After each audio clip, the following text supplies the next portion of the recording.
Here we go.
Good afternoon, good morning, wherever you are. Welcome to Big Fight Weekly. You might see something a bit different this week because obviously my other co-host, Stewie Palmer, is out enjoying himself in his anniversary week of his marriage to Karis. So I welcome John Scott and I welcome Albert Barlow. Right, John. I'm all good, buddy. I'm happy to be here this week. You know, I said to everyone that I'd come on and give a very unknowledgeable MMA and boxing go of it because I know literally not a lot. I'm a very casual boxing fan as well as an MMA fan. So don't count on me to give good advice. I'll take the other guy's word for it. But glad to be here nonetheless.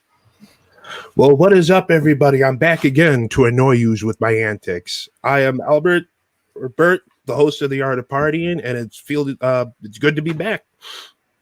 It's nice for a change, but it's also very weird for myself for doing this for 21 shows with Stuart, and then not having him here is a bit weird for me. But it's nice to have other people at the same time.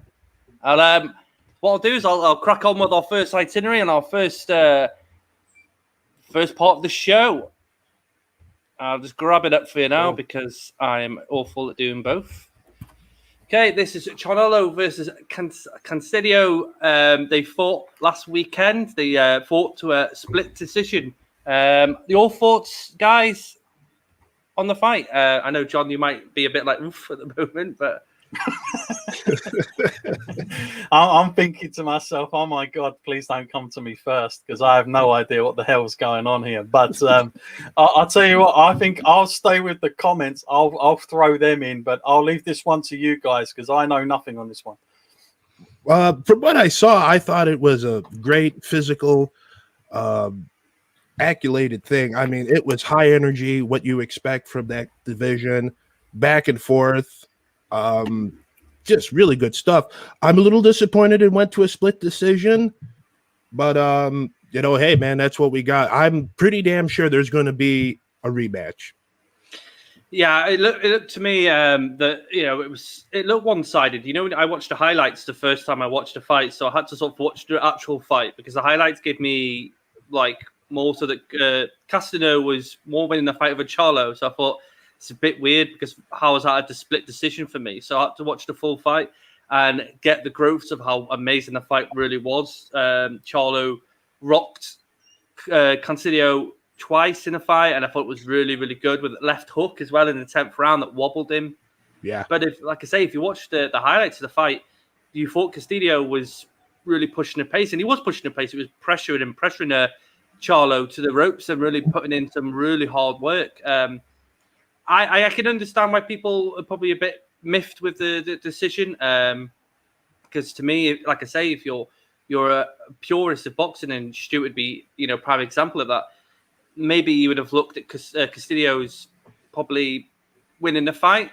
It's hard for me to judge because obviously Stuart's a boxing guy. I'm the MMA guy, so I'm looking at indifference how boxing would score to an MMA fight because they go off, actually being hit by a glove and the power punches, where things have worked a bit different in MMA.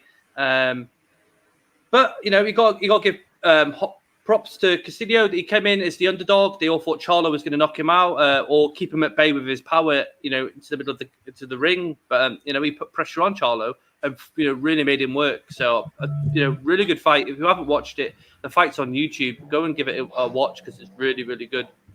Yeah, I was very impressed by that. Very, very impressed. Like I said, if you're looking for fast action, high energy, glove to glove, that was a good fight. Fighting in the pocket, as they say. So I'll swiftly move on to this weekend's card. Hold on 2 seconds. I've right-clicked. Okay, it's Joe Joyce versus Carlos Takam. It is on BT Sports. It's at Wembley Arena. And from what I've read today, the fight should be around 10 p.m. Albert, you've done some watch of both fighters because it's the first time you've been introduced to these guys. What did you feel? What do you feel as a part before putting them together as a fight? But what did you think as them in separate fights? I'll tell you what, they both swing heavy, loads of violence.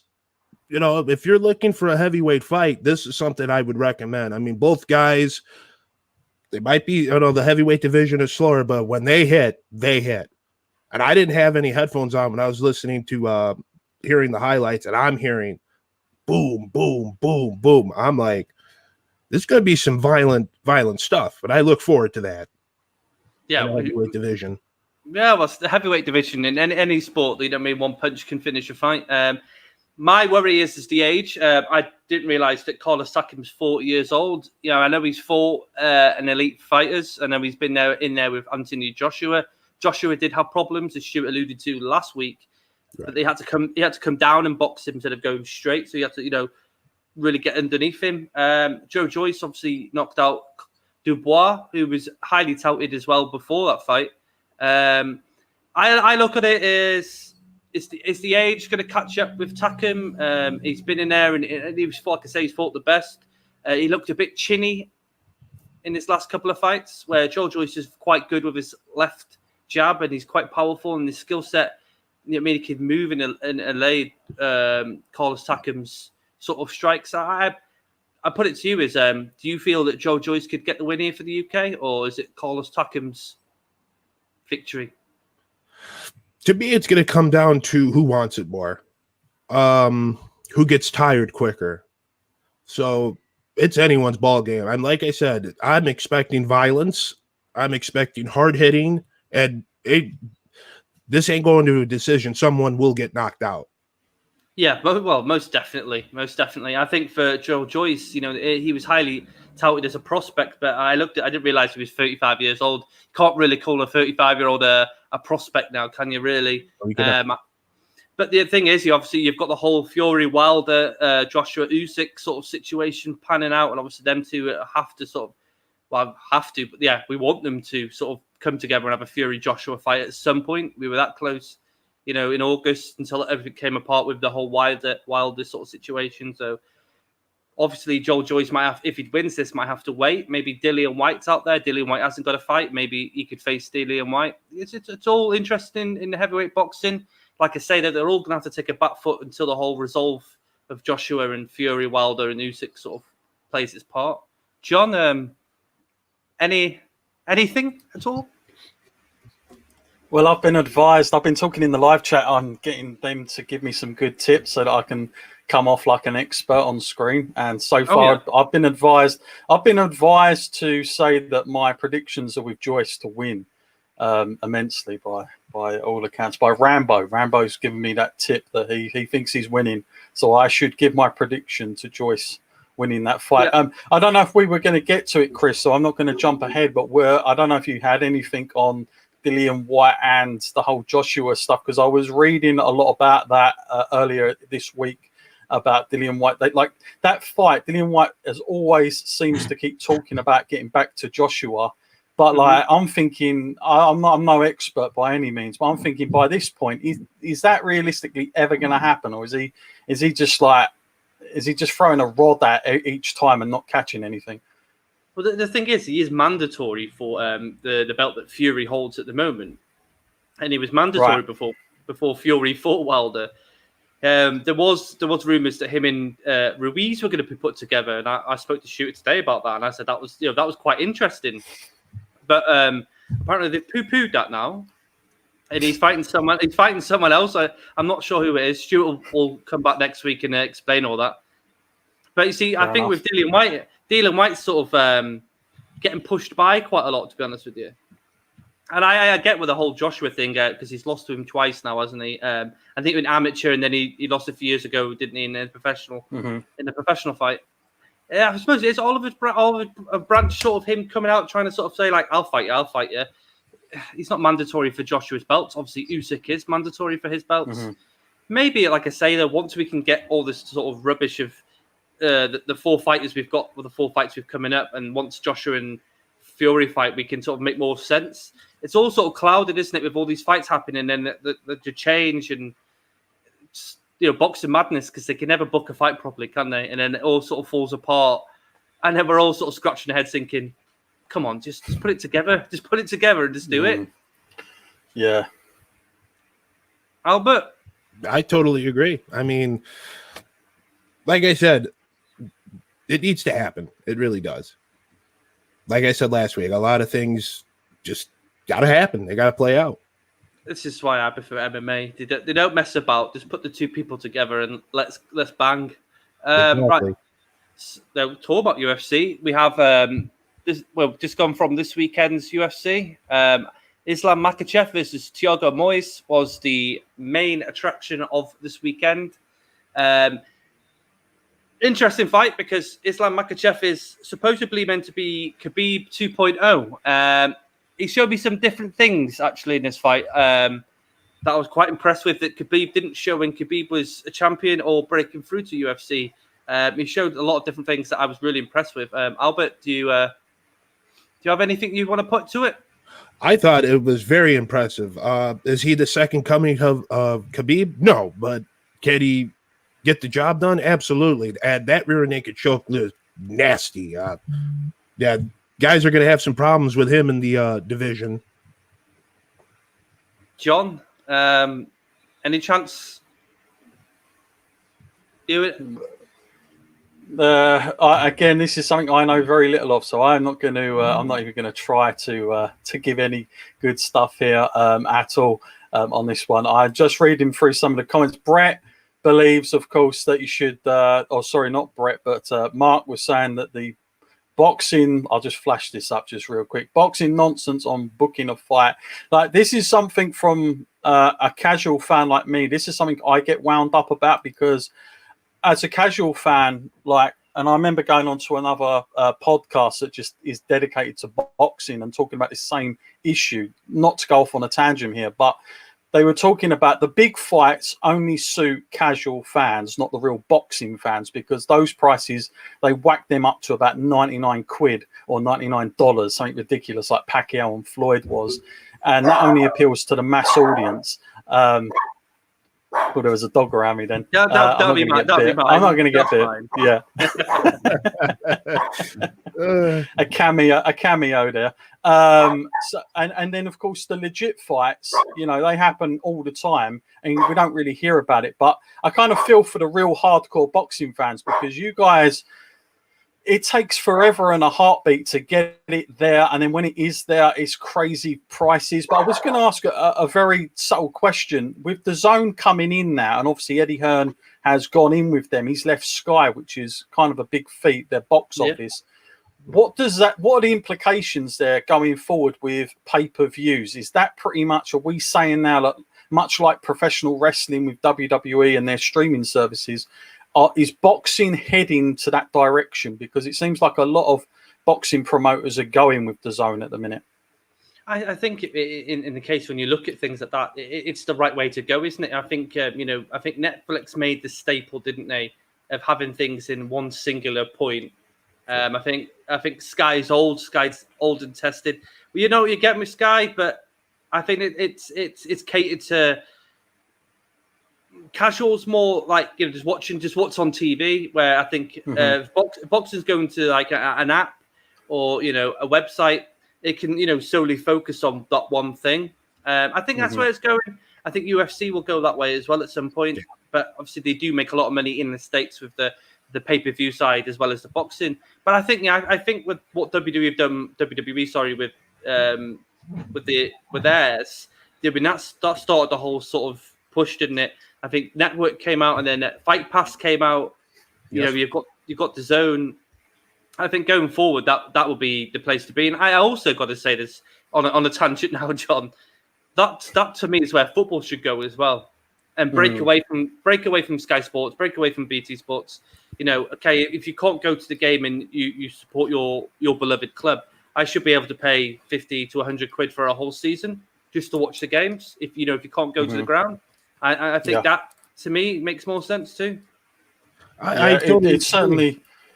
Yeah, it kind of suits the fans. I mean, it's great for customers to have that. And realistically, like some of the fights, when they could get away with it before streaming was a thing, like they were bumping those prices up just because they could. Yeah. And, everyone's going to watch those big fights, but it just doesn't pay off for it then has a really bad effect on guys coming up. And this is why I think boxers, compared to if you looked at wrestling or you looked at other things, especially in MMA as well, because unless you're at UFC, and even that's quite a hard feat because you've got to go up the tiers. But if you think about it, that's where the rub-off doesn't come too well. And I kind of feel for a lot of boxers out there that are struggling to get their name out of there because, again, they just couldn't go out and main event anything. They couldn't put their names up and be like, right, buy it. It's not...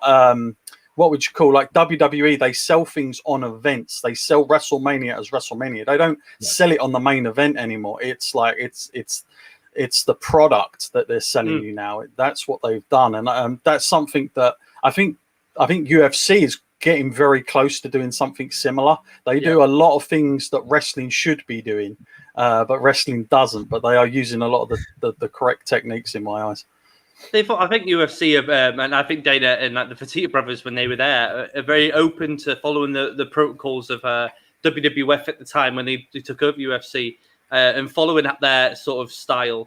Obviously, they branched away now. The entrances were very wrestling, like Tito Ortiz and stuff like that. They were crazy. But it's one. I actually think UFC have done the right thing though, because they were making it too much about the entrance, and this happens at wrestling shows, live wrestling shows. I see it all the time as an observation, and I see a lot of young fans. They watch the entrance, and it's beautiful. The product is so perfect. They come out and do the same thing every time. It's like a computer game. Same camera angles. It's wonderful. Yep.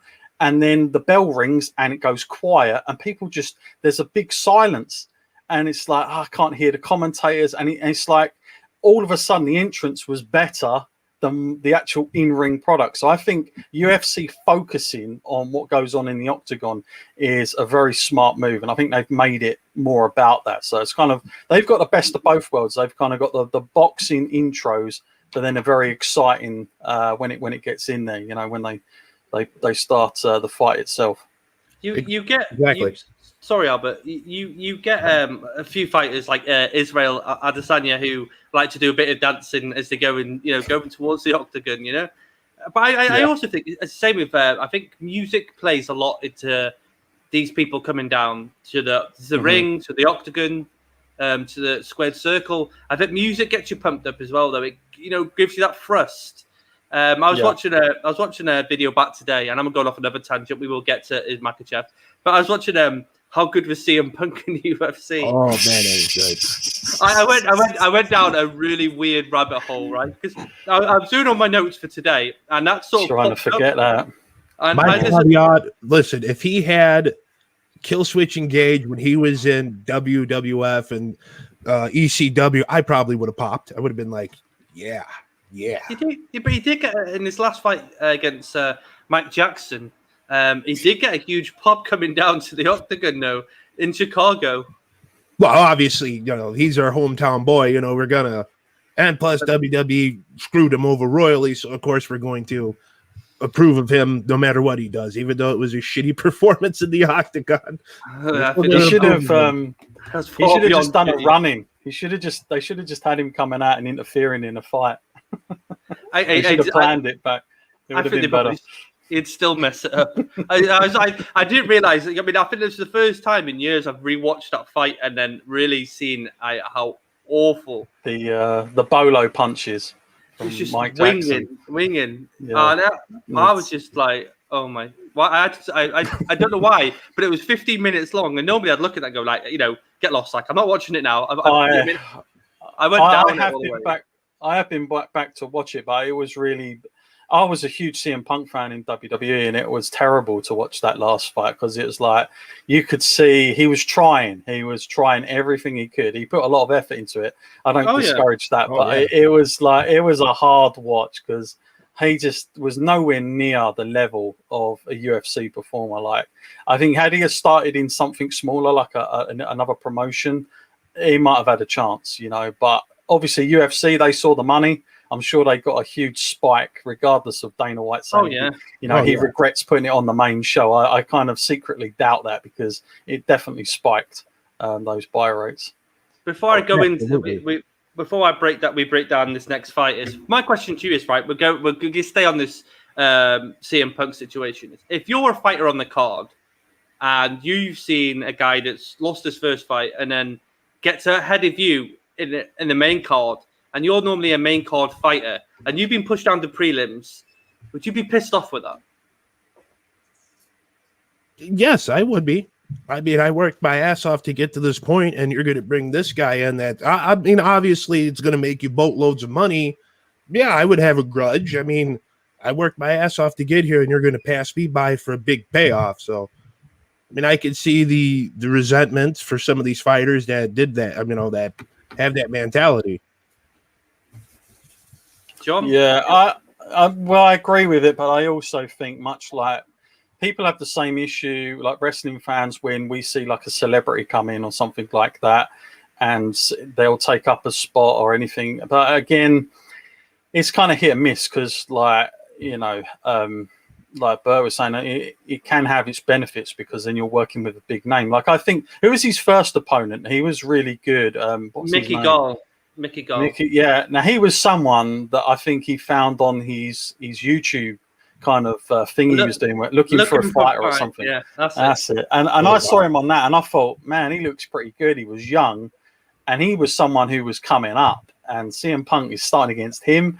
Oh, it was a crazy decision. So it wasn't like Dana White was just going, do you know what? I'll make sure CM Punk wins, so I'll give him someone sloppy. That happens a lot in boxing. I've seen that loads of times. No matter how good the boxer is, they want it to keep going because they know once it finishes, that cash cow's gone. But Dana White and UFC, they don't shy away. They always give hard fights. So CM Punk was given nothing there with Mickey Gall, and I kind of think that was a very tough start in any case. But Rambo makes a good point here, and he says CM Punk was crap, but didn't Punk win now? And I think he's right. I think that fight was given to him now, isn't it? He is one-on-one officially on UFC anyway. So we can put that to he's got something, I guess. Oh yeah, no contest, and I think the fight was what 4 years ago. What's the point now? What's the point? And you know what the funny thing is that Mike Jackson got done for marijuana, and marijuana is okay to now to use when you're fighting, and it's like what? Why? You know what? It baffles me some of the decisions they make. Right, we're gonna crack into Islam Makhachev versus Thiago. Well, they say it in America as Moises. As Brits, I'm going to go with Moise Keane, so I'm going to go with Thiago Moise. So in this fight, obviously, I'll go through it with you, John. So hopefully, I can sort of sort of give you some knowledge about this. Makhachev is a protege of Khabib Nurmagomedov. Very similar. Does a lot of the same things. The thing I saw differently in this whole fight is he can strike, and I'm sure you've seen Khabib fights, and you've seen Khabib sort of strike. It's not fantastic, but this guy could mix it up. And I think if you can mix up Khabib's sambo wrestling and have punch, the strike volume to go along with it, makes you a very, very dangerous prospect. For me, the whole fight, though, was good, though. I said last week about Thiago Moyes, I said don't sleep on him because he's beaten some top elite guys. Not elite, but we're looking at the middle table of the rankings. He did what he wanted to do to Thiago Moyes. He bossed him and bullied him. Thiago Moyes did okay. You know what I mean? I think it was a good test for Makhachev. He did push him just to see where the standard is, because the next step for Makhachev is you're going up against the likes of Justin Gaethje, Tony Ferguson, which he did call out. He called out Tony Ferguson after the fight, wanted to finish Khabib's job, though I don't understand how he's going to finish the job there because Khabib never fought him. But, it's a very interesting scenario that he could sort of wipe the floor now that Khabib sort of laid and push guys and worry these sort of elite fighters in the top, say, 10, because I think he'd be in the top 10. No, he's in the top 10 now. But it was really, really good. I was really impressed by the sort of the pressure he put on him. And like I say, you could see the whole Khabib style and the pressure. Make these fighters throw punches left and right when really they need to sort of look where they're throwing the kicks and the punches. But like I say, you're throwing in someone who can strike as well. I think it's so dangerous, and it's really good to see. The sort of the Khabib styles evolving. Any thoughts? I agree with what you say, totally. Yeah, I wouldn't want to be messing with anything that's half as good as Khabib. I watched Khabib recently on a video, and he was schooling this next protege of. He is an American Olympic guy who's going in for the American team, and he made him look like a kid. I mean, wow. It was crazy. Khabib was just messing around. He was almost like laughing, and they were sparring for about 30 minutes, and he did not score one single point on Khabib. It was crazy, and Khabib was trying to teach him as it was going on. It was almost like, my God, if you was that guy for the Americans, you'd be like coming out thinking, I don't know if I can do this anymore. Yeah, it must have been quite a wake up. Go ahead, John. Keep in mind, gentlemen, we're talking about a guy that wrestled bears in Russia for fun. Yeah. I don't know how a man can do that. Incredible. Yeah. Here's one for you, Albert, because obviously I'm not going to talk about professional wrestling, but we go to college wrestling. College wrestling is huge in America, right? And yes, you see it through the early days and now that the best fighters have this outstanding collegiate wrestling. Daniel Cormier had it. Yep. But Khabib's sambo. Now, do you see in your eyes from seeing collegiate wrestling? Do you see a switch and a change here that sambo's taken over from collegiate wrestling? I have, because when I used to be a wrestler, they would just teach us drop and throw. Now these guys, they're mixing it up. So it's an ever evolving thing with any type of sport you do. So I'm really seeing more and more progress. I told you this before. Look at every UFC heavyweight champ. What did they all have in common? They were all wrestlers. Well, I wouldn't say the heavyweight, mate. I'd say that they're probably all got in common. They're a bit chinny, but they have some sort of wrestling background. They do now. I think more so now than they did in the early 2000s. Early 2000s. I think Frank Mir was probably one of the other standouts because he was jiu-jitsu based. He wasn't a banger. But like I say, going into this fight, as I said last week, don't sleep on Thiago. Thiago did, he did really well. He had scrambles when he got taken down. He did well to elude the submissions and keep Makhachev going and guessing. But the thing is, when you've got a fighter that, he's got that Khabib killer instincts and he's putting you up against the fence, and you've got Thiago standing still. And Michael Bisping was saying in the commentary, he's got nowhere to go. He's he's to the point where he's frozen, and I'm not gonna say Khabib then, but Makhachev takes him down at will, finishes it off in the round 4 with a rear naked choke, really nice finish. Gets on the mic, starts blowing out for the whole lightweight division. Calls out Tony Ferguson, calls out Rafael dos Anjos. I just think it's really nice and all round for him. Fantastic setup now to see if he can be like Khabib or better than Khabib and go up against the upper echelons of the lightweight division. Because obviously, as long as it's not Conor McGregor, because I don't want to see that fight. I don't want to see him fight for a long, long time. Apparently, though, I'm going to go off another tangent, but apparently Dana White has come out and said, is it yesterday, that he has arthritis in his feet. Oh, boy. And that's what they think might have occurred to his ankle. Whether or not, it's fine, because the following page, when I scrolled down, he was getting a Lamborghini yacht, so it must not be that much of a problem for him.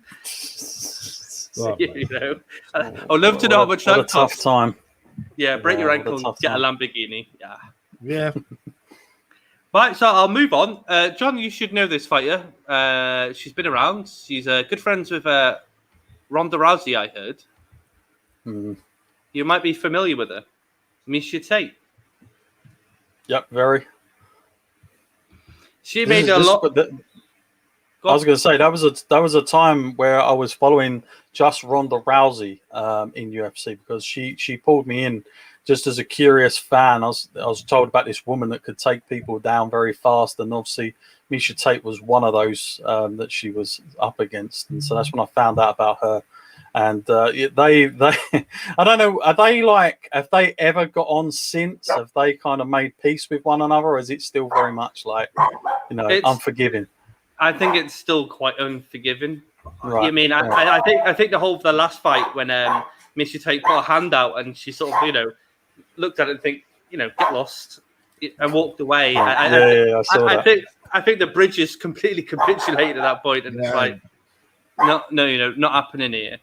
But I'm impressed with Miesha Tate. She's had 2 kids since she last fought in the UFC, and that was 5 years ago. She had a kid last year. When she weighed in, she physically looked absolutely fantastic. I was dead impressed because she seemed very focused. She's been away, so she's obviously stayed and studied the sport. Now she obviously comes on different podcasts now and again. Her insight's very good as well. I know, obviously, if you're a big Ronda Rousey fan, you probably think, I don't want to listen to her, like she chats shit. But she's she's really good. For me, for this fight, and I said this last week against Marion René has lost 3 on the bounce. So I think for this was more of a tune-up just to see where Miesha Tate can dip her toes in and where she feels in the bantamweight division. Because we all know who's the queen of the bantamweight division. Amanda Nunes. Ronda Rousey, again, would know that name very well. Because she sent her packing. But no, she looked very good. She was fantastic in a way, because she's been away for 5 years, and not all fighters can come back and be the same after such a large sort of break away from the sport. Her striking looked really, really good, more crisp than it has been. Miesha Tate, has been known for submissions and wrestling, so her striking was really, really good and really crisp. I bet she obviously used the wrestling in this fight, sort of mixed it up between strikes and using the wrestling, kept Marion Renault sort of guessing, but she was really, really good. Problem is, this bantamweight is, like I say, it's Amanda Nunes' division, and nobody's breaking down that door at all.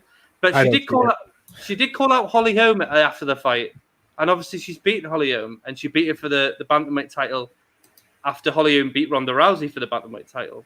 So quite interesting. It's not something I would sort of shout out myself if I was her, because you already won the no in that fight, so it doesn't make sense. I understand if you lost that fight and you want to get it back, but maybe she just sees that's a sort of fight that she can go and sort of test herself to really see where she is. Guys, comments? I totally agree. Going into this fight, I thought this was just going to be, a hold for glory kind of thing. This isn't going to really do anything for me. I was really impressed. I think she still has a lot of fight left in her. She called out Holly Holmes. That's going to be a very interesting fight. We'll see. Like I said, I was really impressed with Miesha Tate. Like I said, I thought it was just going to be nothing. And it turned out, wow, she still has desire. She still has fire. She still wants this. But like you said, this is Amanda Nunes's division, so we'll see how far she goes. Oh, yeah. John, do you want to throw some comments in to see if we say hello to our elite people? I shall. Let's start from the beginning, I feel, and we'll go through. But here we go. Then let's get up and Carnage Payne. His money's on Jake. I think he's talking about this weekend. He's already got that in. So we're going to get to that. And Brett Thomas just reassuring us all that I've already said that Carnage. He's going to rip him to pieces. Is the notice there from Brett, the advocate of both the Thomas brothers. If anybody doesn't already know, I'm sure you do. And Rambo, evening all, blimey, it's that fight this weekend, isn't it? Yes, I think that's what Stu's thinking as well. If he watches this back, I'm sure. Then we got El Sicano. Hey, what's up, all? How you doing? Buddy? Good. Asking where Stu is. No, Stu is not here to answer that. I don't know if he would answer it either, to be honest. But would he go with Woodley just because? He's definitely going with Woodley. I think these guys need to sort of realise that the fight's not till August. By the way, okay. I don't know why that's come about. I think Brett seems to have told everyone it is, so I'm not sure what that's. Maybe he's doing some other Disney fight or something. And we've got our old friend here, Ramel. Hello, guys. How you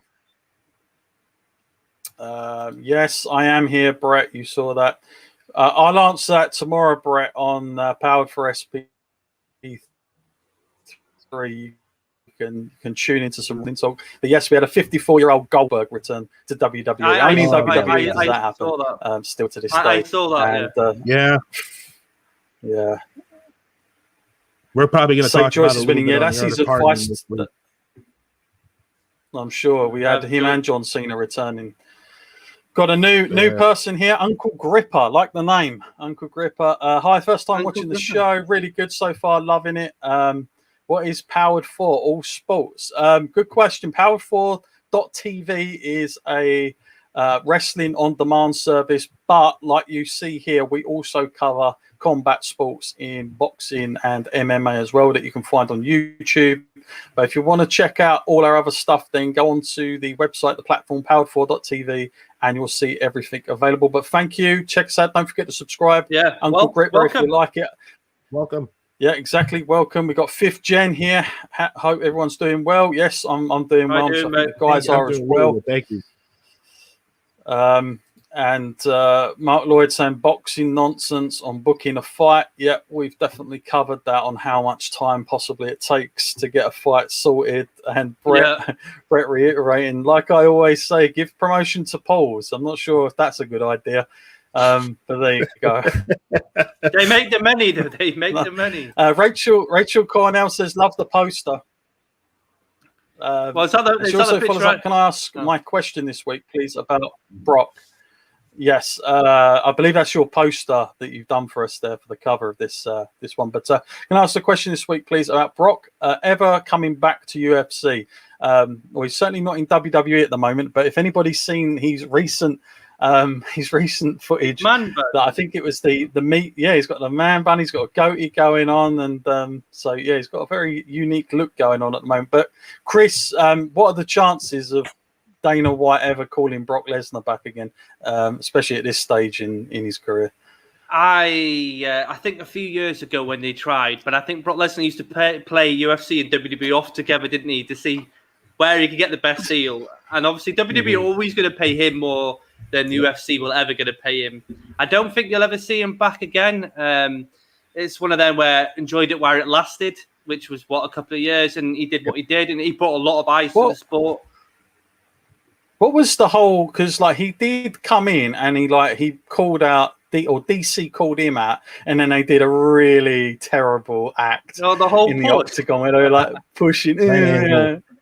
Yeah, you could obviously see it had been prearranged, and it probably on paper looked really good. But then when you saw it, I just remember looking at Joe Rogan, and Joe Rogan's reactions is exactly what mine were. What is this? But was that? I mean, where were they going with that? Was that ever going to be a thing, or were they just testing? Wow. No, that was going to be a thing because obviously he beat Stipe, didn't he? He defended against Derek Lewis, and then obviously they set Brock Lesnar up against Daniel Cormier before they went to the second fight against Stipe. And for us, I know it was all smooth sailing. They were going to book that fight, and then Brock Lesnar pulled away. Yeah, and John Jones, I believe, called him out as well.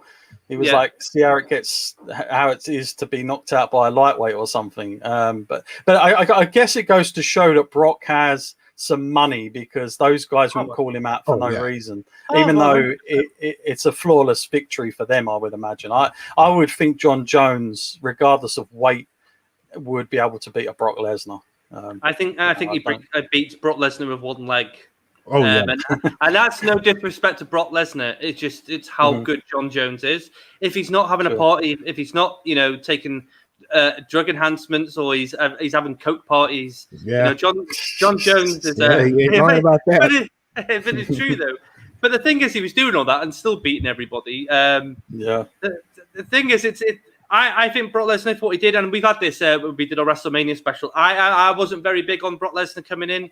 I understood it from the market point and understanding he brought the eyes to the UFC, and you got to be grateful for that. They're like with Conor McGregor, he brought even more eyes to the sport. But these sort of people, they move on and do other things. I think Brock Lesnar was at the end because obviously with his surgeries and his diverticulitis he had, didn't he? While he was fighting in UFC, sort of ruined him at that point because I think UFC was starting to get better heavyweights in. Yes. And obviously Cain Velasquez was a monster at that point before obviously he had bad injuries and capitulated. The fight did it for me to end Brock's career, to end the hype for me when he fought Shane Carwin. And he barely survived that first round. Barely. I think gassed out. I'm still very sneaky about that fight because many fights that would go to the ground the way Shane Carwin had him up against the fence and he was turtled and he was raining in bombs. Most fights now, you can't deny this, that would have been stopped for that. Yeah. But he came back out and he did. He got an arm triangle and when the fight, because Shane Carwin, as much as he could hit you with power and he was a big brute guy, had no gas tank once he loaded everything. But that was the fight that ended my hype for Brock because he barely got out of that. Yeah, but I might have to disagree because I think for that is Brock Lesnar. I mean, it's not his fault that the referee didn't stop the fight. He's allowed to go back to his corner. He's allowed to recuperate and get back into the next round. Right. He still had to do a job, and he still had to be wary that he's just been pummeled in the corner in the first round for about 2 minutes. So I mean, for me, is I don't think the hype broke then. I think the hype got even more because he just come through adversity, and went into the second round and won it the way he did it. And I mean, again, that would have pushed him more. But obviously, he had I think he had another diverticulitis. Didn't he have surgery after that fight? Was away for a while. And then he fought Cain Velasquez, who was a steam train at that point in time. It's just one of them, and it's a shame for him because there was some fights I think he could have had after Overeem as well. Legacy fights, I think, for Brock Lesnar. I know he came back at UFC 200 didn't he, against Mark Hunt. I think we all know that he had a few cocktails here and there, and didn't pass the drugs test more than once as well. We're juice to the gills, as he said. Yeah. But I suppose it's a unique thing. I mean, I guess he can go away and say, he was at 100 and 200 and cement his legacy that way for Brock. Because that was the fight that DC and John Jones was supposed to headline. So Brock was kind of like an added addition right towards the end to try and get more. And that was a crazy good card as well. But I think they were trying to stack it as high and almighty as they possibly could. But with one of those things, if we ever see Brock back again, I would be very shocked indeed. I don't think so. On that one. Speaking of someone coming back, we've also got, is Fedor still good enough to take out Jake Hager? And I'm guessing for you, Chris, that's a yes. What about for you? But are you with that that mindset as well? I'm proud. Yeah, I have to. I watched a couple of things of Jake Hager. I'm not impressed with the guy. His wrestling is, but Fedor's taking him out. How old is Fedor now? Is he 40s? Right. But you only have to look at Mike Tyson and know that power is the last thing to go. And when you come to heavyweight, I still think a 90-year-old Fedor beats Jack Hager. Jake Hager seems very confident that he's winning this, and this is going to make his legacy. But it's not. It's not official. It's going to be a bit of a shock. It's not official yet because he's had a lot of tit for tat, hasn't he, with other heavyweights in Bellator that want that fight against Fedor, because this is supposedly in the USA this is Fedor's swan song. Personally, for me, Fedor's swan song should have been years ago, because he is one of the best and one of the best to do it. It's very unfortunate we never got him in the UFC, because I think there were better fights after Pride than going to Strikeforce and Elite XC that I'd love to have seen, but obviously will never happen. But for Jack Hager and Fedor, no. Yeah. And just as a casual, stupid question from me about Fedor, was he always against just UFC? Like, what was his big thing of not going to work for Dana White? Was there some underlying principle that he wouldn't do it? Like, what stops that from happening? Well, you all know what Dana White's like, because Dana White can be a knob sometimes. You know what I mean? And he says a lot. He says a lot of things that wind people up. But the problem with Fedor is he was signed to a company and another UFC affiliate, not affiliate with UFC, but another UFC MMA company called M1 Global, and he was attached to them. So when Pride folded and UFC brought Pride out, they obviously tried to sort of negotiate with the fighters they wanted and had to keep some of them who were still in contract in Pride. He was not in contract with Pride in his last fight, supposedly. I'm not 100% on that. When they negotiated with him, M1 Global, who are a company in Russia, wanted to come along with the ride. So it wouldn't just be Fedor, it'd be M1 Global. And M1 Global's point to Dana White was, well, why can't we do an M1 Global and UFC together card? And obviously UFC are going to be like, no. Yeah. And it stems from that. And I think then, like I say, Dana White then starts spraying out his venom, when he's pissed off. Yep. And it's like a kid at a candy shop, and he starts and he goes and goes and goes. I think that sort of devalued everything. And then he called Fedor a fake. He called Fedor a fake. Fedor's not the GOAT. Fedor didn't beat anybody. Madness, because Fedor did beat the best in Pride.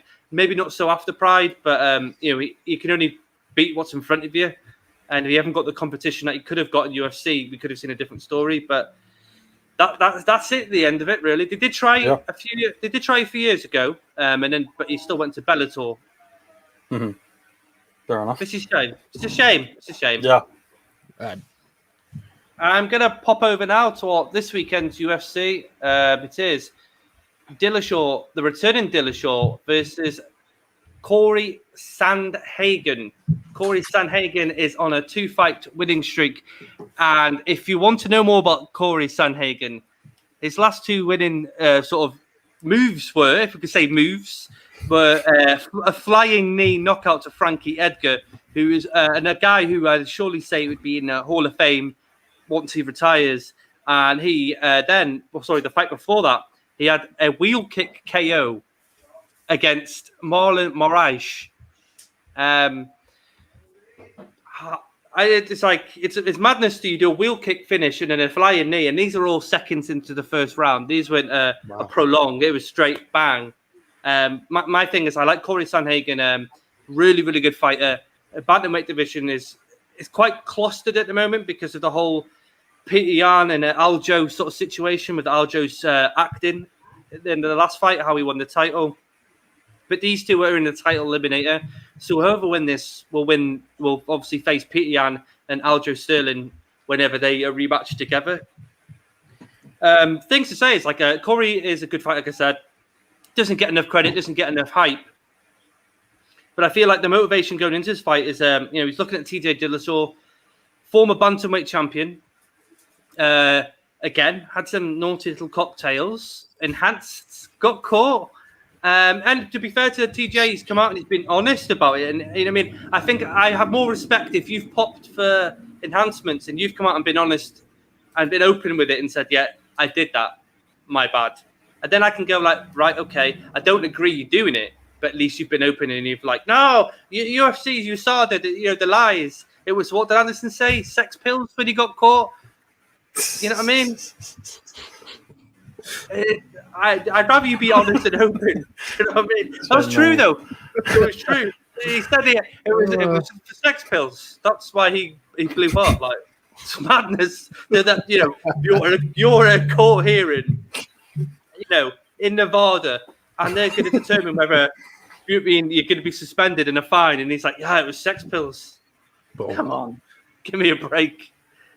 So yeah, he's got caught. TJ Dillashaw has had two and a half year hiatus because of it.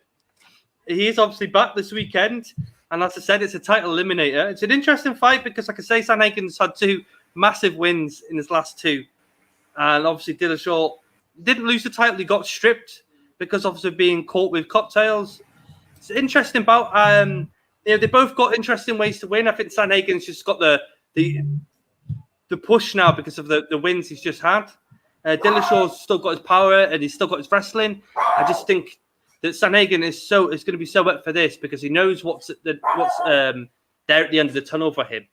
You might have to wait for it, but it's there. Do you know what I mean? The motivation. If I beat TJ Dillashaw, yes, it's a statement because he's a former champion that didn't lose his title, but I get the next title shot after that. And for Dillashaw, it's redemption, isn't it? I've been caught. I've got to come back now and remake my name, and make people supposed to like me again. I'm not sure people liked him that much. He was a cocky, arrogant prick in the Ultimate Fighter as well. When him and Garbrandt were, John's disappeared. We'll see John, but he'll be back in a minute. So yeah, it's an interesting bout. I'd like to know what you think, Albert. Do you have any sort of predictions, feelings towards the fight?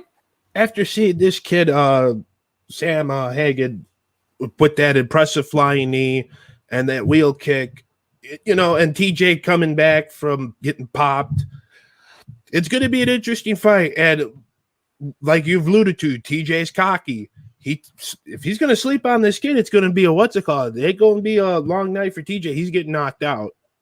So, because this kid's got some power. Yeah, of course he has. But it's an array. It's not just punches, it's knees, it's kicks. Yeah, it's an array of different things you need to look out for. And that's why I like Corey Sandhagen. I thought he's really good. I've got a prediction, but I'm going to ask for yours first because mine's a bit wild. Mine's a bit wild for what I would normally go for. Which my prediction or yours? Yours. I think Hagen knocks him out. If he try then again, if TJ has seen that flying knee, he's going to do something out of the box, and I think he's going to catch him in the first round. First round. I toyed with the idea of the first round, but now you've taken it from me. But yeah, I had the first round, but I went with the second round. But I went for KO as well. I think he's just the momentum is with Corey Sandhagen at this very point in time. Like I say, it'd be interesting to see TJ Dillashaw come back and see what the type of person he is after all that layoff. They say about cage rust. I wouldn't say ring rust because it's not a ring, is it? It's interesting, and it's set up really nicely for one of these guys to make a statement. Leading in then for their title shot to either Aljo or Peter Yan. My personal, when they two get put back together, I think Peter Yan's the better fighter. Aljo Sterling played a fantastic Oscar-winning performance with that knee against Peter Yan. Yeah. It's on YouTube. You can go see it. It's awful how people can get kneed. And it's not great when you're a ground opponent, but to fake it and make it worse and to win a title over it as well it's not for me. But going back to Sandhagen and Dillashaw, this fight should have happened a couple of months ago, but Dillashaw got a headbutt, cut his eye. Obviously, this is now where they've moved it to. So it's going to be a really interesting fight. For like I say, I think Sandhagen's got this. I think the motivation, the last couple of wins is going to really galvanize him. Dillashaw again, got to watch out for Dillashaw. Oh yeah, because he's going to come back with a bit of fire in his belly. Well, I'd like to think he will, because after that time off and the repercussions of he's had to go through, to get back, exactly. to UFC. Exactly. Really interesting. I do have a comment. I'm going to pop it here for Mark Lloyd.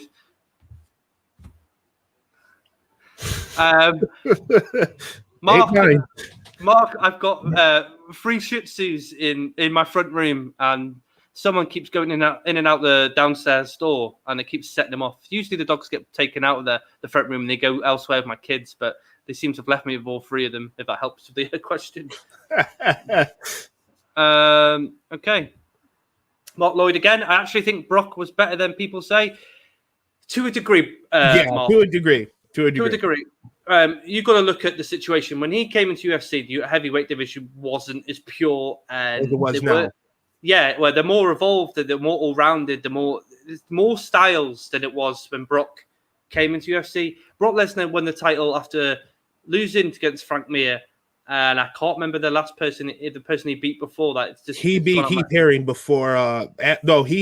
He fought Frank, lost against Frank. He fought Heath. I forgot Heath something. The wild horse, the crazy horse, beat him. Yeah, and then he got a title fight, right? And then he got a title fight against Randy when Randy was kind of already on the downhill. Yeah, but Randy still won fights after that. Listen, my thing is, I agree that Brock was better than what people say because he had that collegiate wrestling and he had Division 1 collegiate wrestling, which goes a long way in MMA. But the thing is, I mean, if you look at the people he beat to get to the title, yep. It's not for me. Randy Couture wasn't actually really a heavyweight. Let's be honest. Randy Couture. No, he was not. He was a light heavyweight at best. For him being a champion at his age was fantastic anyway. And he was away for about a year before Brock Lesnar and him fought. Yep. Keith Herring, thanks Rambo. I did see a comment there. But Brock Lesnar beat Randy Couture. Brock Lesnar, he avenged his Frank Mir loss. He beat Shane Carwin. He got injured. Well, he got ill, didn't he? Which sort of deflated everything for Brock Lesnar, which is a shame because there were fights out there. The thing is, he was signed up to fight Junior Dos Santos when he was the Ultimate Fighter coach. Don't think that would have ended well for him. No.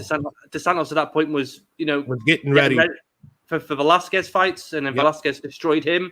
Brock Lesnar was good for what it was. Like I say, it brought eyes to the table. It brought all you wrestling guys to see MMA and see what it was. And you know what I mean? I respect him for getting in there. Like I respect CM Punk for getting in there. Not like it was any good, but you know what I mean? You've got to get balls to get in an octagon. Especially jump straight into the UFC. It's not that easy. No, it's not. And Dana White warned him too. Going into this, it's not going to be easy. So, who from WWE makes good MMA fighters? Well, I'm old school WWE, WF, should we say. So, Albert, I'm going to throw that one at you because you might know more than I. Who would make a good fighter today or back then? Because for those of you that don't remember, WWF did have Dan Severn and Kent Shamrock for a while. I think Steve Blackman... Well, that whole fiasco with the he had some Sean was on here for this. Talk about that Brawl for All fiasco. But I mean, they've had UFC fighters, but in this generation, it would be very, very hard because I don't know if these guys could really go like how these fighters go today. Rambo is thrown out a fight here for you, Shelton Benjamin. He does have a wrestling background as well, and from what I know, he was really good at collegiate wrestling. So again, these sort of things go far in MMA if you've got a really solid wrestling background. Again, Rambo is from Kurt Angle. Kurt Angle, definitely. Kurt Angle would have been fantastic because he would have, if he got in at an early stage, he could have learned the striking, the jiu-jitsu, because obviously he was already a fantastic wrestler. Yes, he could have been. But the thing is, it's like, WWE just offered him more money, and you're going to go where the money signs are. Exactly. UFC at that point where they could have got Kurt Angle, couldn't have offered him the money that WWE would have offered him. Harry Smith, Davey Boy's son. Oh, wow. I don't know if he's got any martial arts backgrounds. Rambo, do you know something I don't know? Yeah, help us out here, Rambo. Bobby Lashley. Yes, Bobby Lashley he's fought in Strikeforce. He fought in Bellator. He fought shit cans, so unfortunately, just like Jack Hager, they fought shit cans. So Wes Sims. That's who Bobby actually fought. Wes Sims. Wes Sims has been done years. I know. Bobby Lashley again. Hats off to getting in there. He just didn't fight fighters that you could actually go, well, hold on, he's actually quite good here. You know, Brock did fight Cain Velasquez. He did fight Randy Couture's, Frank Mir's. Frank Mir was his first fight in UFC, so he was thrown right in the deep end. Lashley was given bums. I mean, for me, it's like I can't make a good fighter out of someone who just fights fighters who are got worse loss records than they have win records. Exactly. It's Roman Reigns. I think he's going there. I don't know what Roman Reigns has as a martial art background. Yeah, he can look pretty and have muscly body. I don't know. It'd probably be like CM Punk again. Mark Lloyd, Batista. Yes, Batista did have one MMA fight, and he fought some out of shape fat guy. And I think, yeah, he's the kicker. He's the kicker. I don't know if you've watched it. It's on YouTube. Batista gasses before the fat guy. Oh my God. Just sort of throwing that out there. That you know that. Yeah, madness to think. Back after all that. What a nightmare. Welcome back, John. John. I come back and they're talking about wrestling.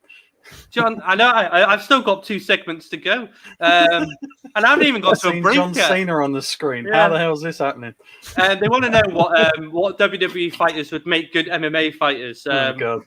John Cena again. I don't think so. Nope. What's he going to do? Yeah, he can't see him until someone punches him in the face. I don't think so, Mark Lloyd. I think John Cena is good for the wrestling environment, and obviously he's going into films now, so he's following that Dwayne Johnson trend. Probably not as good as Dwayne Johnson, but you know he's following that trend.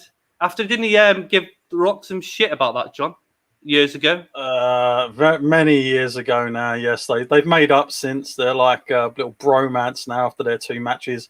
They're the once in a lifetime that become twice in a lifetime, and that was the end of that. But he's just come back again, so. You know, he's very much in the wrestling fold now. I'm going to go like a terrible MMA. Yeah, of course he would. Of course he would. What's he going to do? Get his shoes and stop pumping him up? We're going to go to break, and then when we come back, we're going to break down the UFC 266. But okay, that's in September. I'm not going to go for the whole card because me and Shoot will give a deep dive to that in September.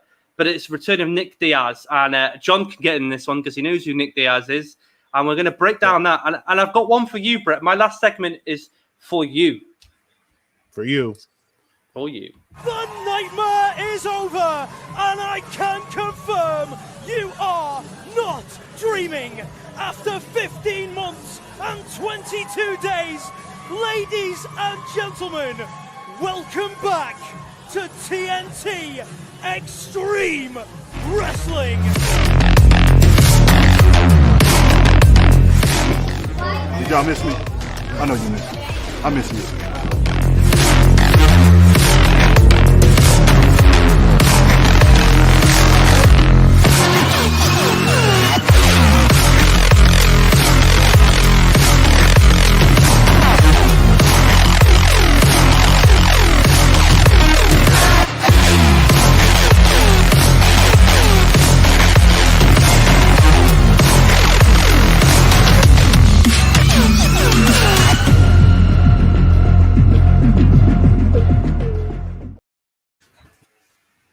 Ooh, you caught me smoking. There we go.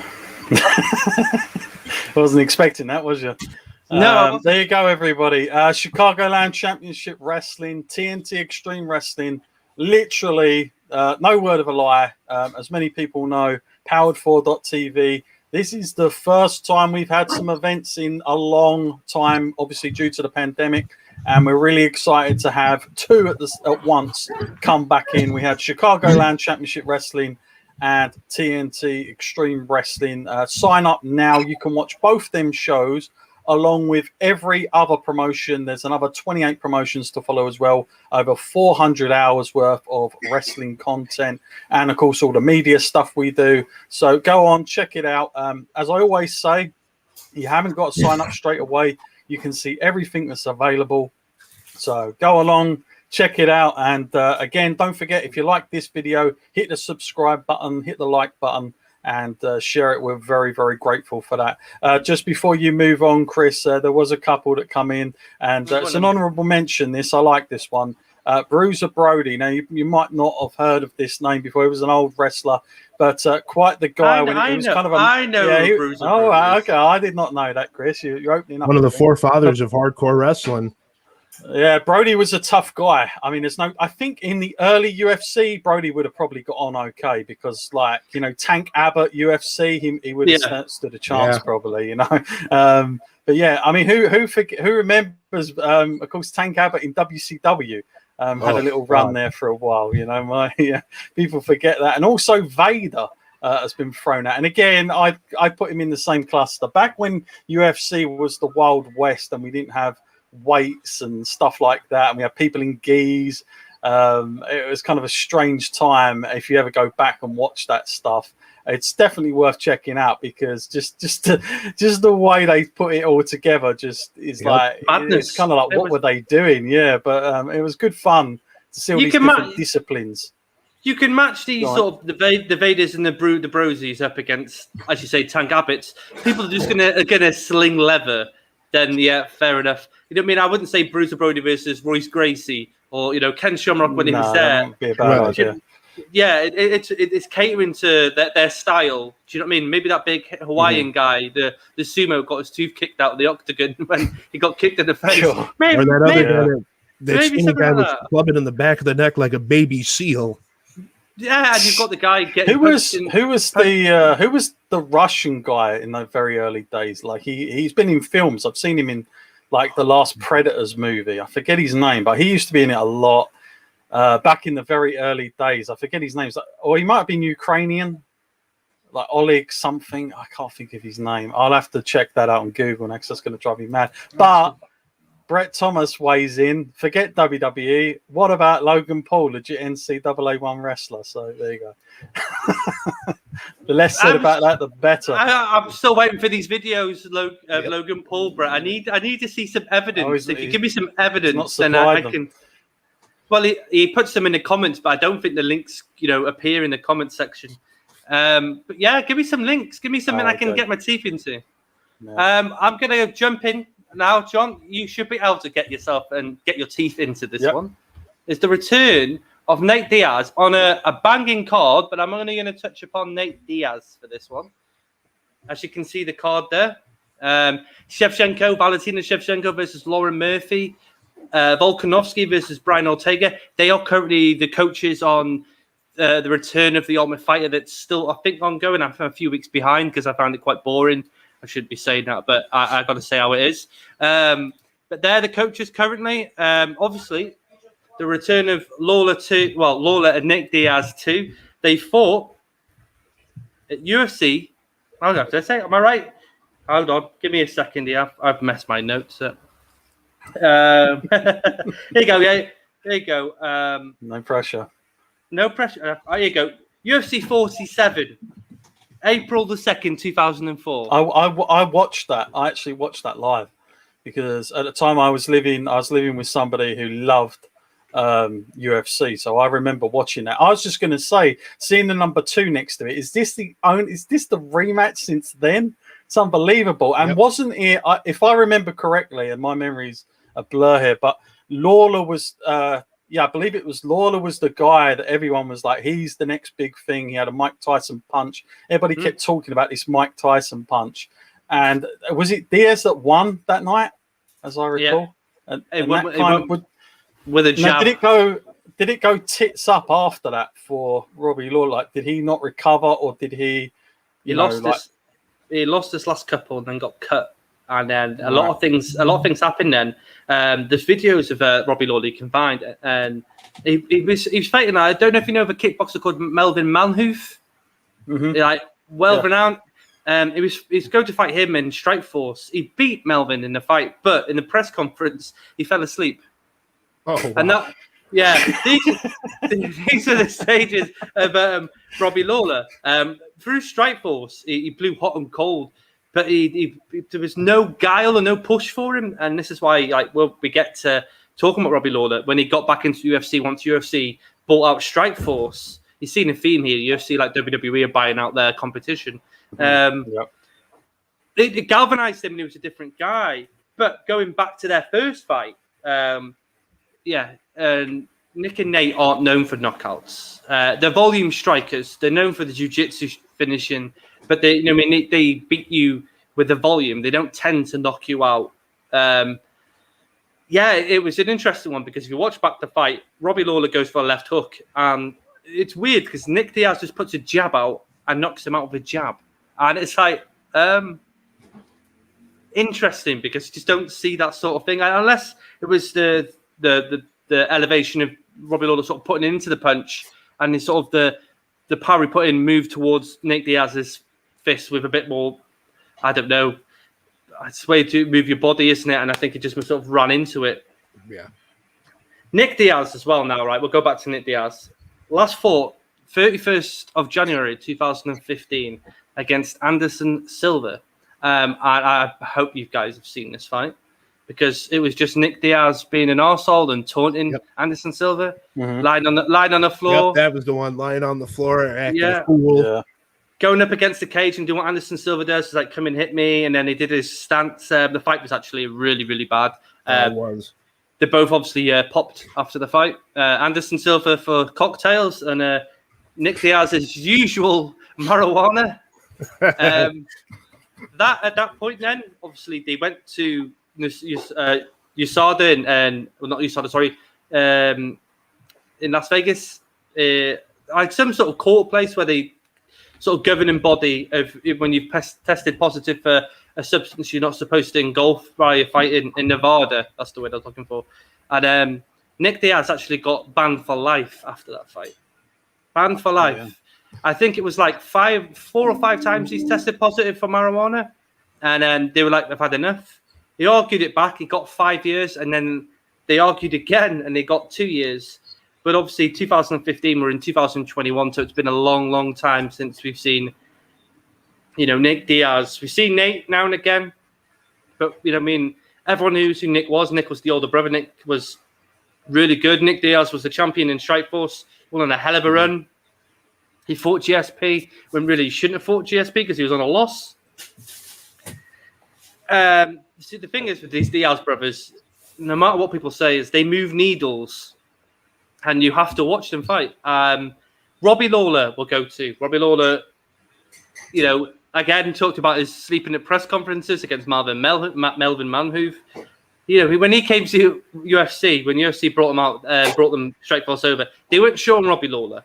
From what I remember reading, is they were kind of like, well, we're giving this fight against Josh Koscheck, and if he loses, see you later. Story changes, obviously, because he knocks out Koscheck with a hell of a right hook as Koscheck's trying to go for a takedown. You know what I mean? He beat through a lot of fighters. He obviously became the welterweight champion. He beat Johnny Hendricks in 2014. You know what I mean? That's a long time ago now. But, at that point, he was ruthless. The fight against Roy McDonald, if you guys remember that, the second fight, when, he's got a lip, is completely gone here. Roy's nose is gone.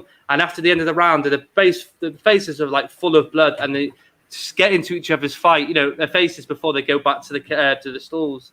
Really, really loved it. And I loved Carlos Condit versus Robbie Lawler. That was absolutely excellent. It was really close as well. That was a split decision. Eventually lost to one of Brett's best mates, next opponent, Tyron Woodley, for the title.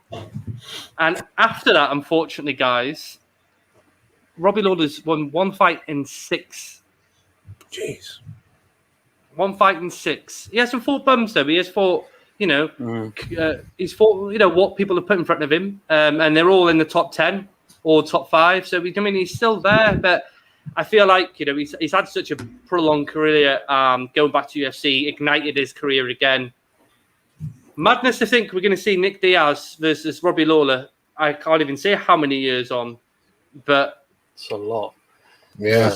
Surreal to think, And is this, so obviously this fight is just on name value alone because it's not going to be on form, but is it getting the traction? I'm guessing that people want to see this and this is why they're doing it. They wouldn't do it otherwise, would they? But if like, after what you just said there about Lawler, if he was to win this, does he suddenly are eyebrows raised and he gets something out of it? Or is this just literally what it is and legacy, I think.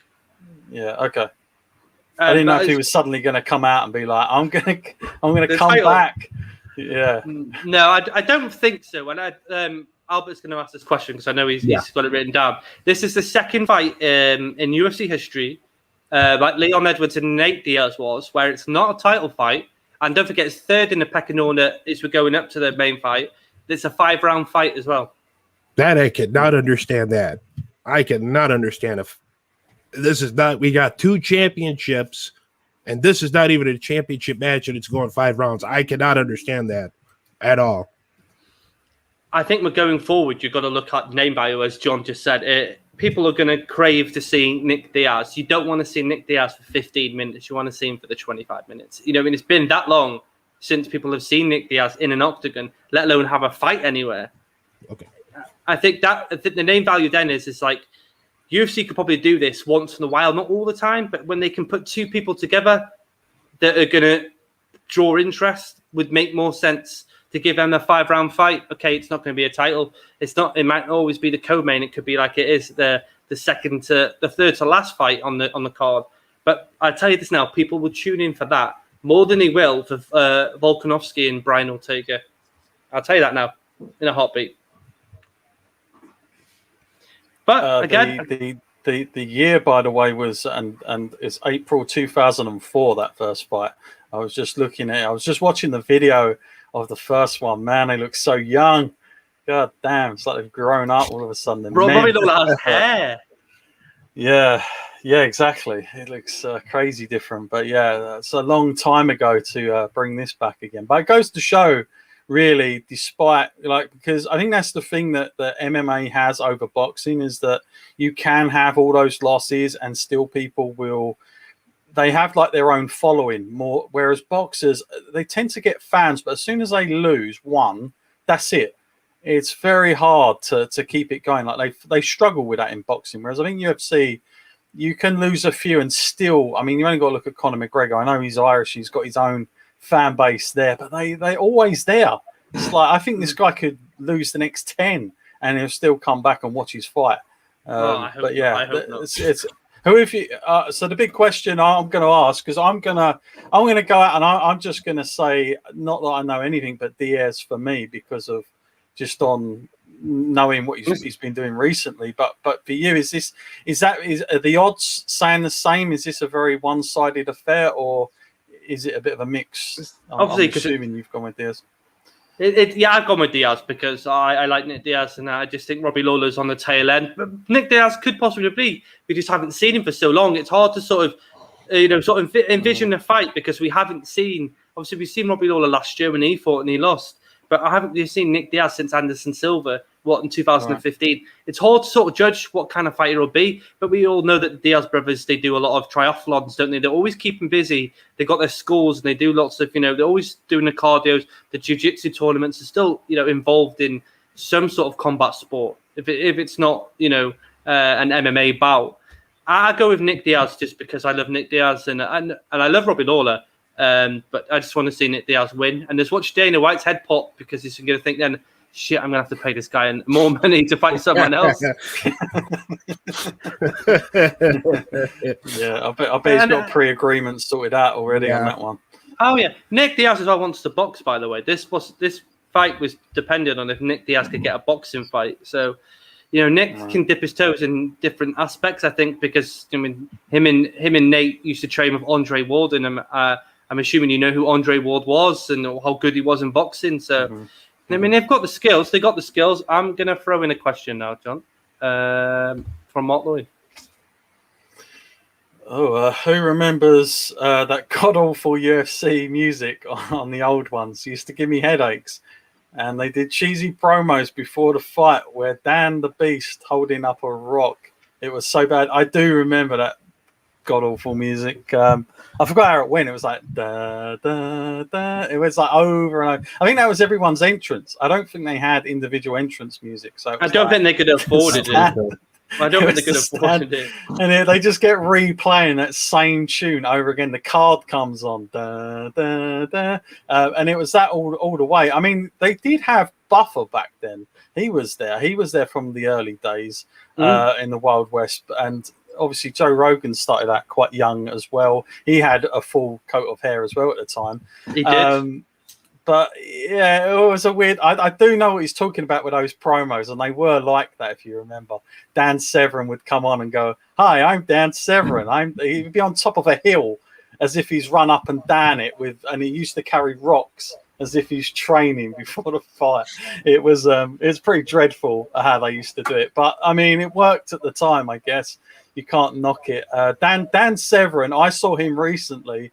And he's got to be the nicest guy I've ever fighter out there. You know, he's so chilled, he's so relaxed all the time. But he does a lot of wrestling stuff because you know his whole NWA background more than I see him doing MMA. But is Dan Severn I never see him at UFC shows? Is he welcome back, or does him and Dana not get on? What's the thing? I never see Dan Severn that much. I don't think they don't get on. I think But let's not forget Don Fry, because Don Fry was just as big as Dan Severn back in those days as well. I just don't think. I think they do comment, because you do see stuff that people write on Twitter that retweeted and rehashed, and they both have been on John Rogan's show, and they've expressed their love for MMA. I think they're just it's a young man's game now, isn't it, for them? They were very one skill settled, weren't they? They were both wrestlers. They both ground and pounded. I think they probably maybe watch it at home, possibly. But you never see the older guys there. Chuck Liddell's always there. I think Chuck Liddell just gets dragged along to every event, no matter what. Anyway, personally, unless he's reffing a super duper celebrity boxing match. The best fight of all time, yeah. But yeah, you don't see the guys there. You barely see them on MMA podcasts, which is a shame. Shamrock. I never see Shamrock at these things. I see the picture of him the other day, saying, "I've got one more fight left in me," and I closed down Twitter. Then I was like, "Go away." Well, he's probably seen Goldberg, and he's probably like, "I could recreate that in UFC." Yeah, but Goldberg doesn't look that bad though. Goldberg still looks quite ripped, and but Shamrock don't look too bad either. To be fair, well, which one of them's taking cocktails, John? Because I can tell you, Ken Shamrock is. Question here for Uncle Gruber. Was Rampage? I mean, I remember him in TNA, and everyone said he was really good on the mic, and I didn't think he was overly fantastic. But I don't know. I don't really remember too much of Rampage's era, if I'm honest. I always heard about him, but I never really watched a lot of his fights, so I'm not the person to ask there. But was he any good, Chris? Fight Pass, John. It's all on Fight Pass. Yeah, I should get it, but. You can always stream them anyway. I can send you multiple links. Rampage, I'm in the know. I know people. Rampage and Pride, excellent, really good. He just the problem was when he was fighting, he had the likes of Crow Crop in front of him. Vanderlei Silva was an absolute beast in Pride. And he had three fights, I think, with Vanderlei. And it just, he could never topple that. Don't forget, though, he beat Chuck Liddell when Dana White sent him over to Pride to say that UFC was the better caliber of MMA. And, wow. And Rampage knocked him out. Rampage was excellent. Rampage, when he came into UFC, was brilliant. Became the UFC light heavyweight champion. He lost to Forrest Griffin because I think sometimes, like Chuck Liddell, they didn't train hard enough for their opponent when they weren't interested, and they didn't get the vibe for the person they were fighting. Anderson Silva again was one of them type of people, but he'd end up winning anyway. He was excellent. He was good on the mic. Watch Ultimate Fighter season 10 and watch him and Rashad Evans, because it's absolutely brilliant. Just how them two go back and forwards.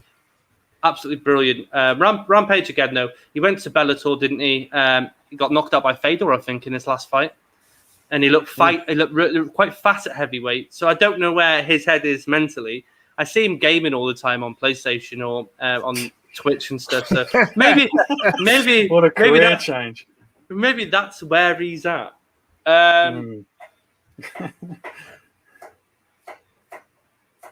last bit now. I'm going to throw out for you. Just quickly. But if you've got to go, my friend, we can say au revoir now. If you've got to be somewhere else, because we've gone over this, so no worries. I see your little comment there, so I'll make light of it in case Chris didn't see it. Before I go, I will say this about that. Look, that was a zoo. This is just a publicity stunt by both men, and it is what it is. But yeah, that whole press conference was a zoo. I'm sorry. So interesting at that. So all right, everyone. Before you go, great to have you here, buddy. Thank you so much.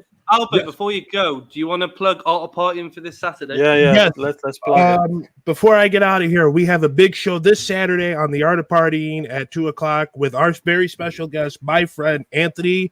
He has a YouTube channel called Nights of Horror. If you want to check him out, he'll be our special guest.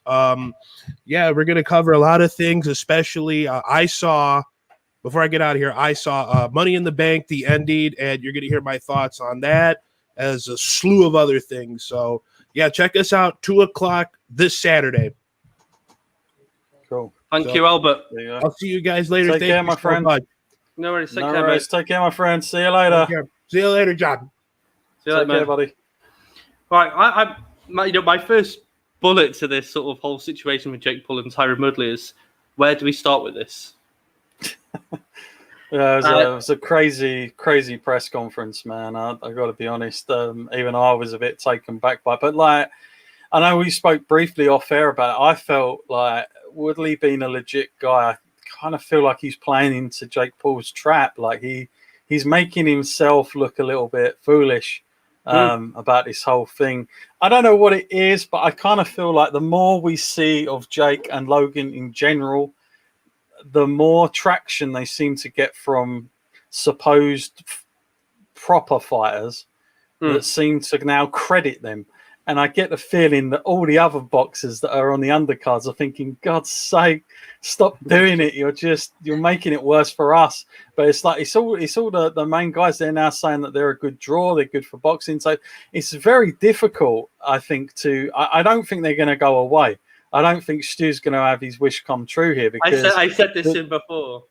You know, the more you get people like Tyson Fury saying it, especially when his brother's in an altercation with Jake, but he sees the bigger picture, obviously, then the more it kind of reconfirms what kind of status they are going to have going forward. And Logan Paul, you know, he's just come off against arguably one of the best fighters of all time. I know it was a terrible showpiece, but still, it's made a huge amount of money, and Logan Paul can now pretty much say he went all the rounds with him regardless, and that's going to be his claim to fame. So I think Jake Paul, I mean, if and I suppose it's a bit, I know that like you seem to believe, Chris, that he's going to win because basically Woodley isn't a great boxer, maybe, and the weight difference, the height. But I was going to say, at what point then does Jake Paul have to go, right, I'm going to face just a pure boxer, not an old MMA fighter or not somebody coming off the heels of anything. I'm just going to face a boxer in their prime now. Or do you think he's going to be smart and he's just going to keep doing this and picking people that he can probably make more money with? Because I think that's why he's not going to take Tommy Fury, because he probably can't make as much yet. Not saying that wouldn't be a thing down the line, but like I'm guessing if you put him up against the Woodley fight's more appealing. It's probably going to have more buys.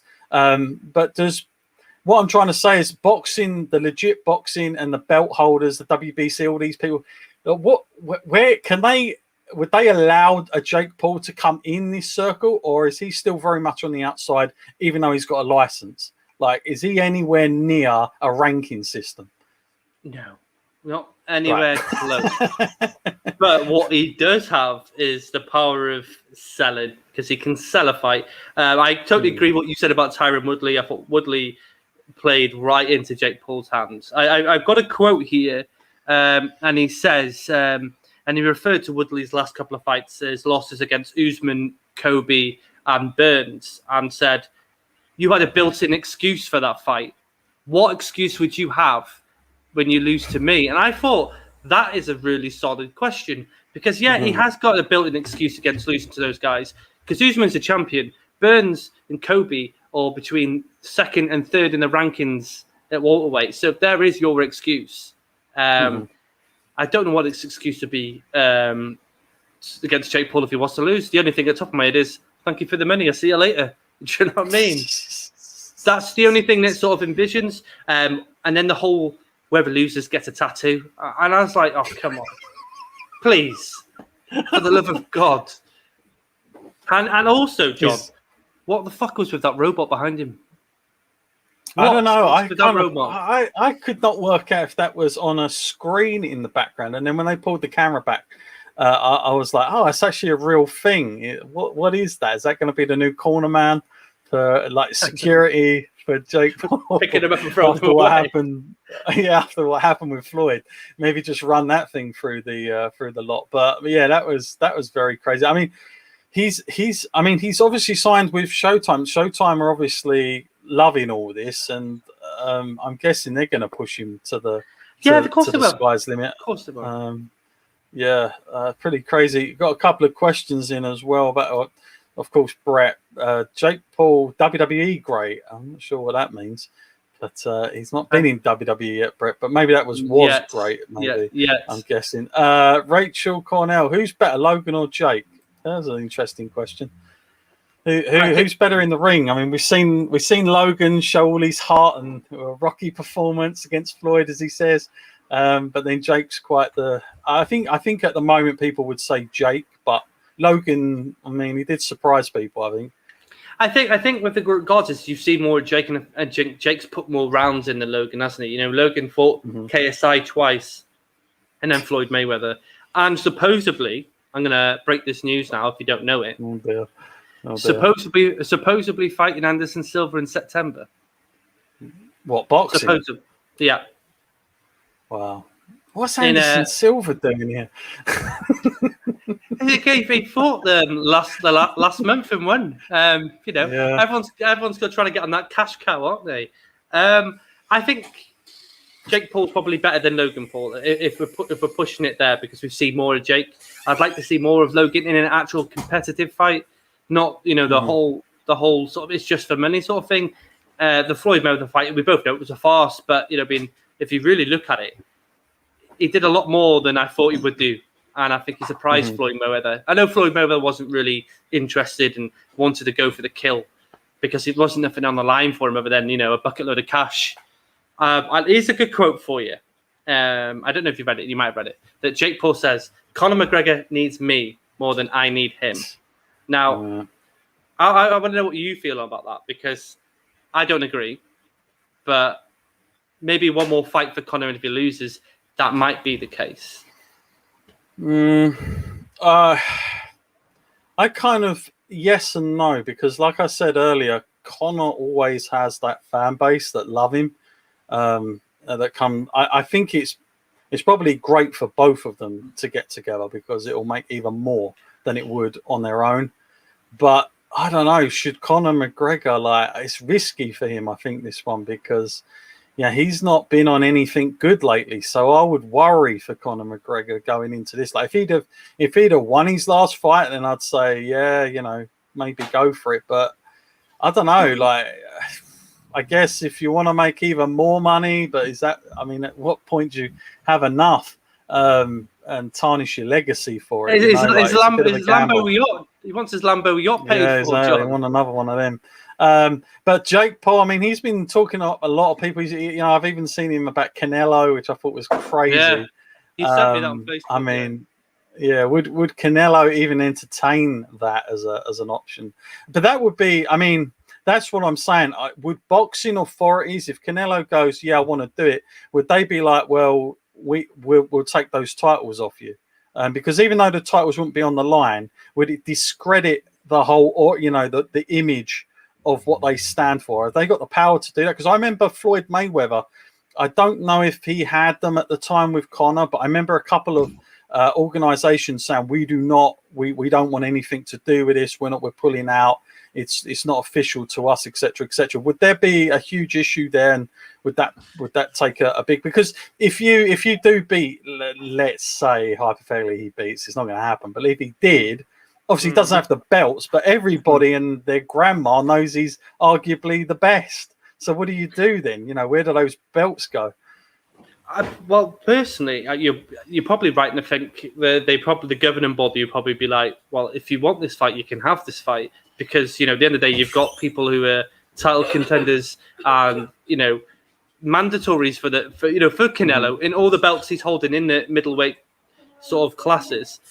I think they'd probably be like, well, if you're going to do that, then we'll take them off you and give them to someone else, because it would be embarrassing. Just say, as you say, hypothetically, he has a really bad night, really bad night, and loses to Jake Paul. What does that say about boxing? And he's supposed to be the pound for pound best in the world. It muddies the water, doesn't it? Yeah.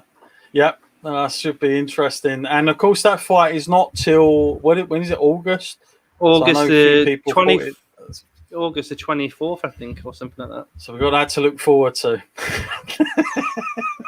Yeah, I think Stu will be dead chuffed when it gets close. I'm like, oh, do you want to cover it? And he'd be like, no. Right. Yeah, don't expect Stu to cover that one. For this, John, I think we're going to wrap it up. We've gone over. Cool. Been great, man. You want to tell everyone knows where we can find you, can't we? You're on here tomorrow, SP3. You've got Goldberg and John Cena.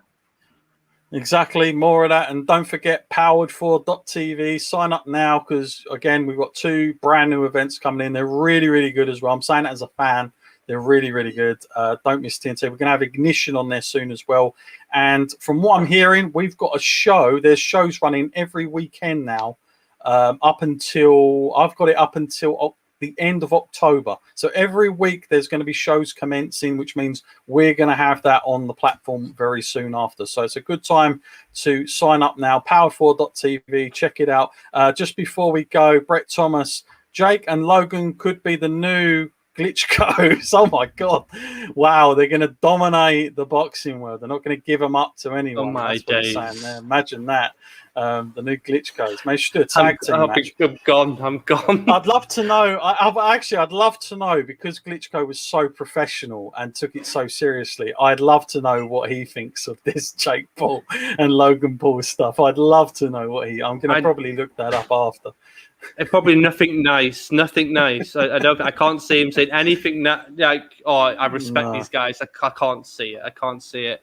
Well, anyone. But it's been a blast on here, buddy. I want to thank you for letting me come on talking nonsense, because I know nothing about MMA or boxing. Big shout out to Stu and his anniversaries. I know he's not here. I've been representing with a T-shirt. If you can see it, go and check out Stu's Wrestling Podcast. Let me take the banner down for you. Loads of interviews. There you go. There we go.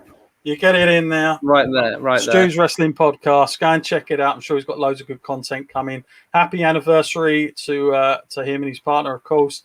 And he'll be back, I'm sure, next week, Chris. I think you guys are you doing Tuesday for next week, or is it a different day? Thursday. We're doing next Thursday. 6 o'clock. 6 o'clock next Thursday. Me and Stu will be back together. Nice. Thanks for coming on. Thanks for Albert for joining us as well. I know he's had to run off and do his go to his job now. And thanks for everyone for tuning in. Subscribe and like to Powered 4 TV, and we'll see you next Thursday. Thank you. See you then.